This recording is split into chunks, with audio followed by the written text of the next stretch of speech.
Hi, it's Shawn Mosh with ShawnMosh.com. Today I'm participating in a decorating challenge sponsored by Heat Transfer Warehouse. I want to thank them for sending me these goodies. They sent me a black long sleeve shirt, a black tote bag, and the bag has all kinds of vinyl in it. Let's check out what's in here. There's lots of fun orange. This one is a reflective gray. This one is like one of those bright, like the safety orange. Then, what is this one? Silver metallic. I love this one. It's called Tawny. It's a glitter vinyl. It's very sparkly and pretty. There's also a white glow in the dark, a white glitter. This is moss green, and this is all Siser brand vinyl, which I love. And then this one is Wicked Purple. And last but not least, this one I really love. It is called the Holographic Firelite Pearl. I'm not sure if you can see this, and I might have to do a close-up of this, but it's got this nice reflective quality. So my challenge is to make something with 3 of these items. I'm kind of liking like how these go over here, and I want to work that neon or that reflective in there somewhere, but I also really want to get something with the holographic. So next we're going to head to my computer and open up Design Space and start putting together some designs.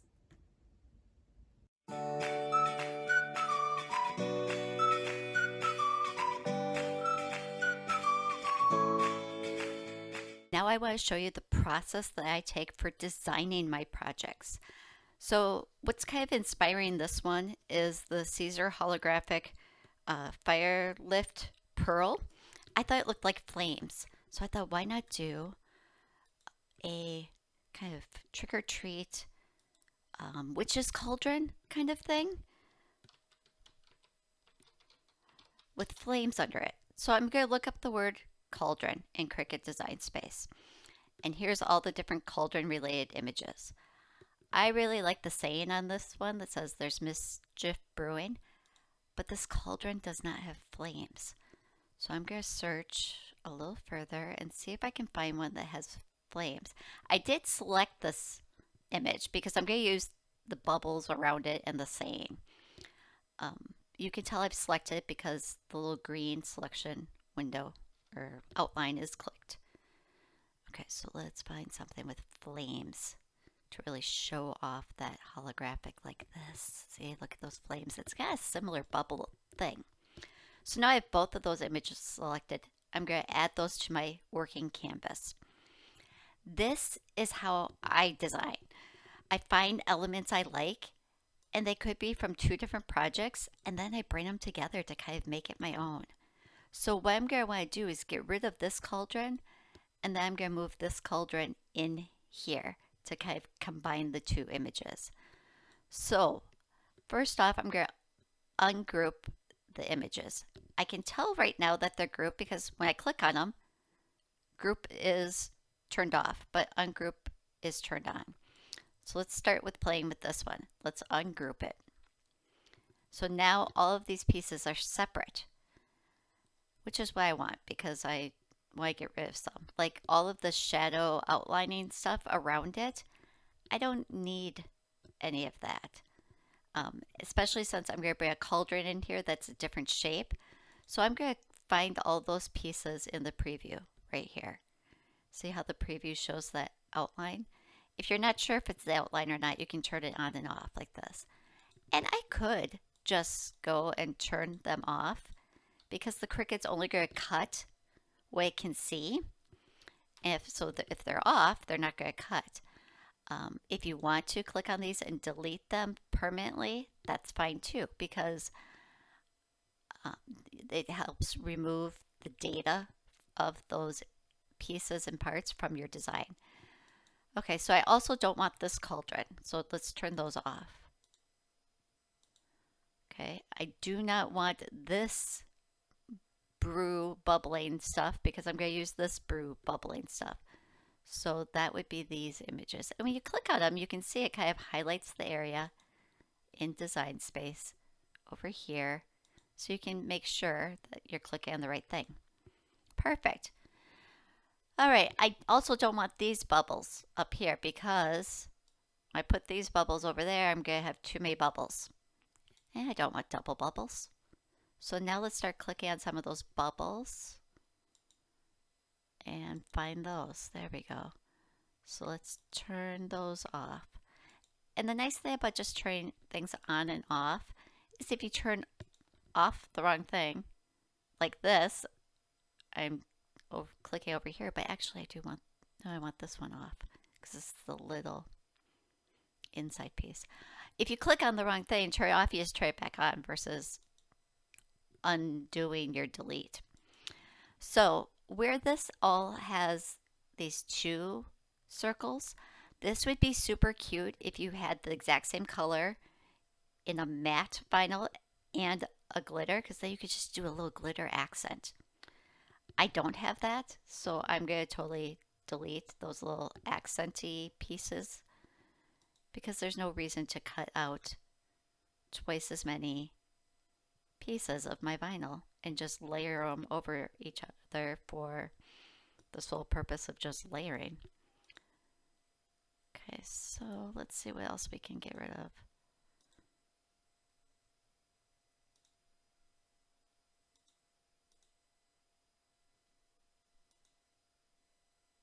I'm going to want to get rid of both of the dots over here because remember I want my bubbles over there. Okay, so I've got one more green dot that I gotta find. Not that one, that one. Okay, so now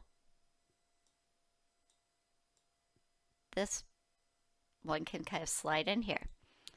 So now that I feel like I'm good on this part, I'm going to hit save because I don't want to have to redo everything I just did. And not gonna lie, sometimes Design Space gets a little glitchy and you want to make sure everything is saved how you want it. All right, so now this cauldron, I'm going to want to change that to a gray because I'm putting this on a black bag. And if I do a gray, or I'm sorry, if I do a black cauldron on a black bag, it's not going to work. It's not going to show up. Okay, so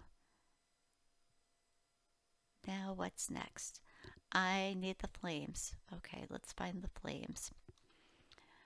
I only have two colors of orange that I want to use. So this bright one is the back for this color, so I'm going to turn that off. The front one, I want to be able to really tell them apart. Oh, so let's change one of them to like a yellow, just so I can really tell them apart. Okay. So the yellow is actually behind. I want that to be the same color as this word brewing. So if I go over here to color sync, I can take this yellow one and slide it up here to be the same as brewing. Perfect. Now this other one is the one that I want to be of my holographic. Oops, that was the wrong one.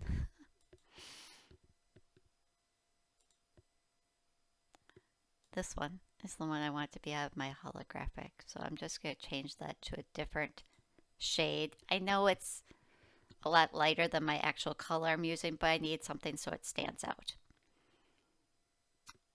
Okay, let's go back to Color Sync for a minute. Color Sync allows you to make sure everything is the same color. So like all these greens, instead of cutting these all out of different greens, I really want them to be the same color green as the word theirs. So I'm going to just start sliding all of the greens up here with the Color Sync to make them all the same color green.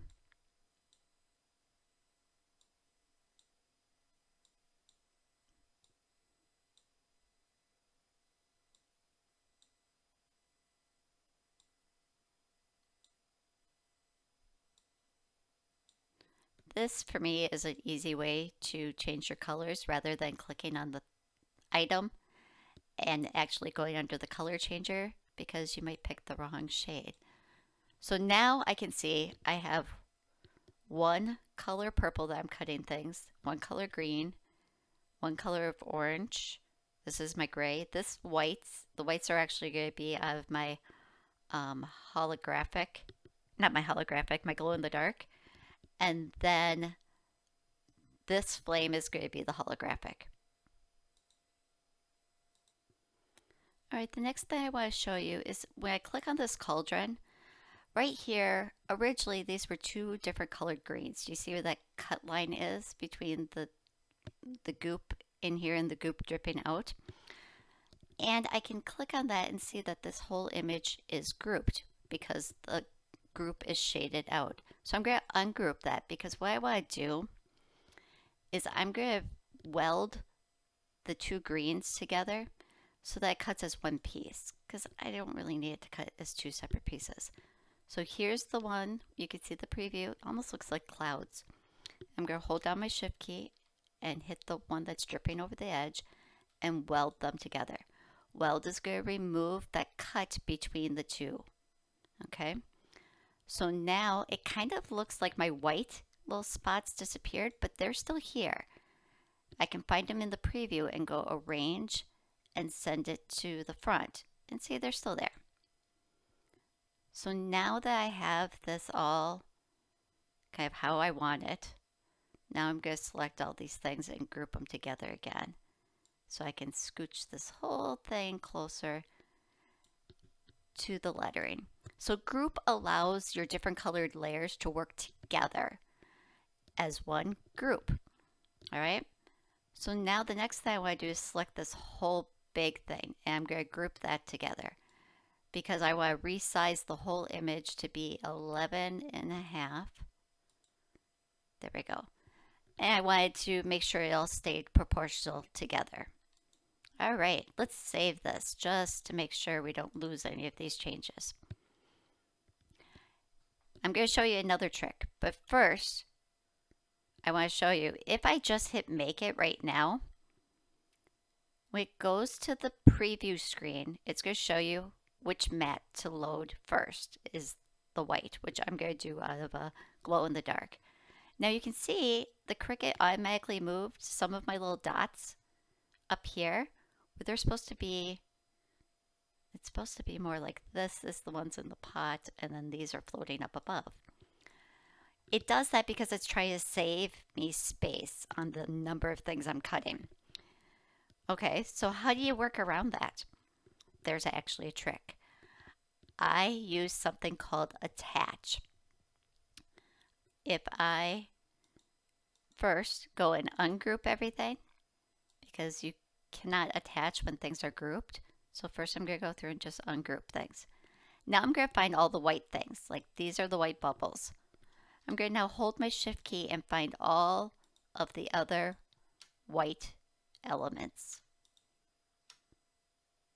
while holding my shift key. And now if I attach those, all of those are going to stay together. So now I'm going to do the same thing for green. Hold the shift key and find all of the other green things. And this is going to make it so that when it cuts the green, it cuts these bubbles and this word and these bubbles over to the right, all in the exact position and placement that we have them designed. Because then you don't end up with some things that are floating off to the side and having to manually place them. Okay, attach. Okay. I'm going to go arrange to the front with the white so you can see they're still there. Same thing with the orange. Shift key on my keyboard and all of the other orange pieces and attach. And the only bad thing is it pushes that to the front, so now you have to go with anything else and go arrange to the front to see it again.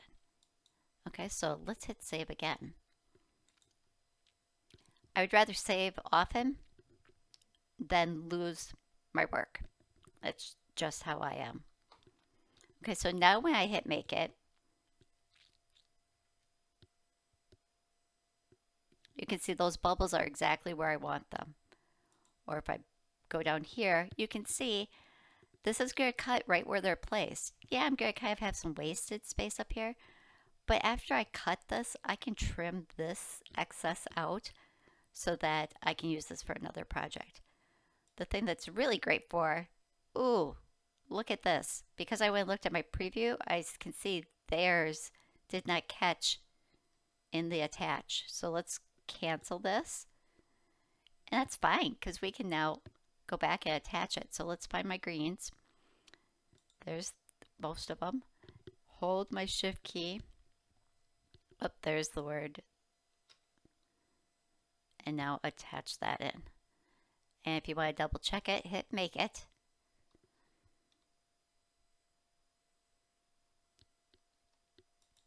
Perfect. So now this is going to cut so I can press the word theirs and all those bubbles at the same time and not have to worry about where do they go, how do I make this work, how do I deal with placement. All right, so next up we're going to start cutting. So since I'm cutting all of this out of iron-on, I'm going to want to mirror each and every one of these mats. But I have a trick for that too. If you know you're doing the whole project out of iron-on, instead of going mirror on everything, I'm going to group this all back together and I'm going to use my flip button so I flip horizontally. Now, when I go make it, these are automatically going to be flipped and mirrored. So I don't have to remember to click that mirror button with every single mat. All right, so next we hit make it and we're going to start with the white vinyl because that's the first mat in our preview.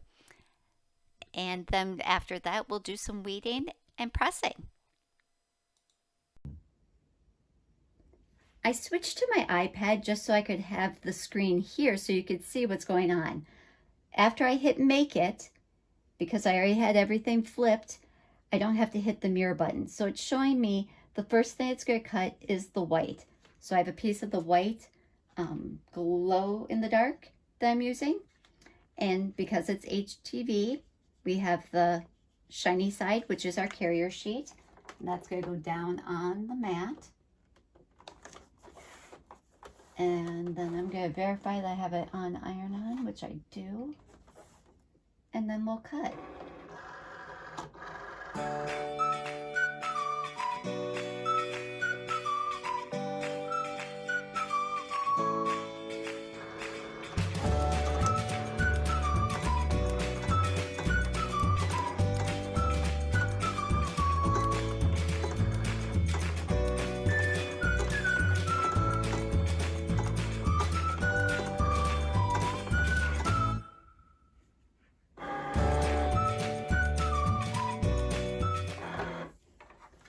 Now, I already set up the next cut right here on my mat. I just rotate it around. I like to rotate my mats because then it spreads the cutting area around. You get a longer lasting mat.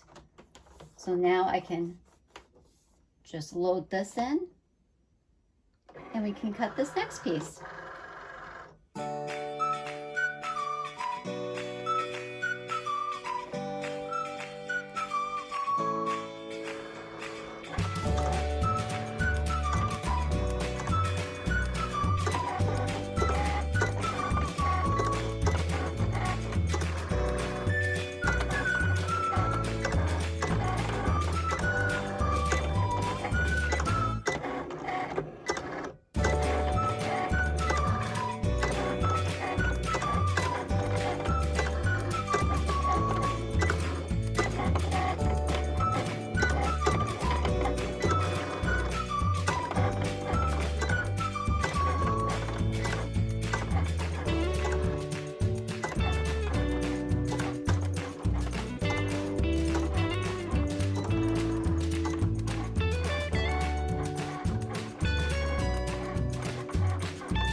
So now you can see over here on the iPad, that the next mat it's actually asking me to load would be my orange. And then the next one's going to be green. So again, since it's small pieces, I'm going to load orange on one side and green on the other.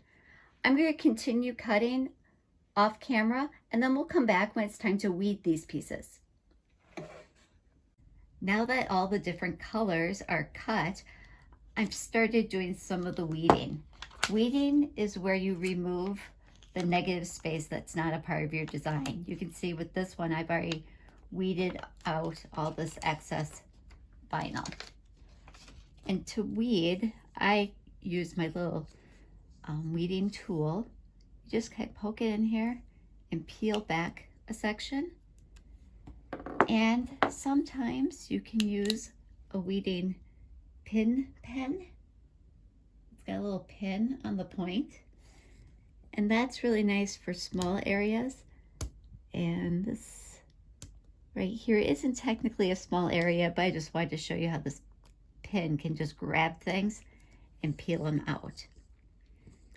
So now I'm going to finish weeding the rest of this off camera. And I'll come back and we'll press it onto the bag. To start with, I'm just going to place the black tote bag in the heat press and press it for a few seconds. This heats up the fabric of the tote, and that will make the vinyl stick to it and adhere better. Next, because there's lots of pieces in this design, we have to figure out the placement. So I have the cauldron and the longest or widest piece here, just to figure out my placement and positioning of things. And I like that position, so I'm going to kind of smooth down the cauldron because that's going to be my first layer that I want to do. And I'll remove this one because I need to press the cauldron before I can put those flames on. Place a piece of parchment paper over the top and press. I'm not going to press this for the full length of time because I will be pressing again and again and again for the other colors, and I don't want to burn this first cauldron layer. So what I'm going to do is get rid of this parchment paper, and we're going to see if that was enough time that it adhered.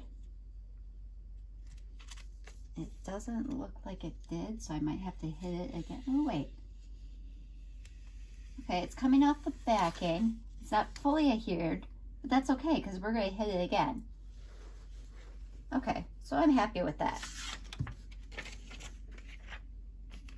So now I can place the flames over the bottom of the cauldron. Put the word brewing in place.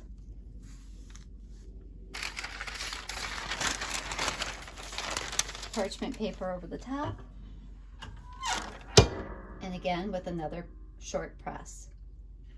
Now I'm going to keep doing the same pattern. Short presses, making sure that it at least adheres and comes off the carrier sheet, and then doing the next color.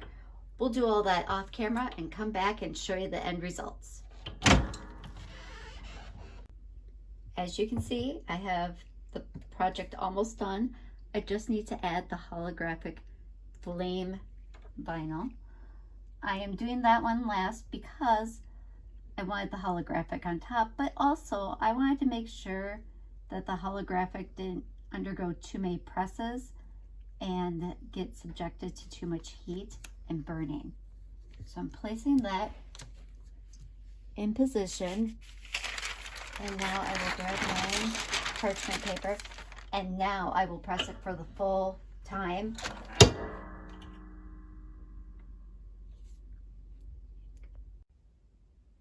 Now it's time to take the carrier sheet off.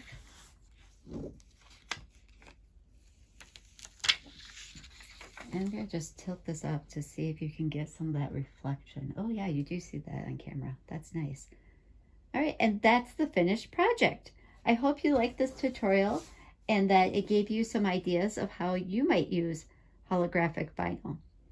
Make sure to subscribe to my channel, give my video a thumbs up, and drop me a comment. Let me know how you would use this. Thanks.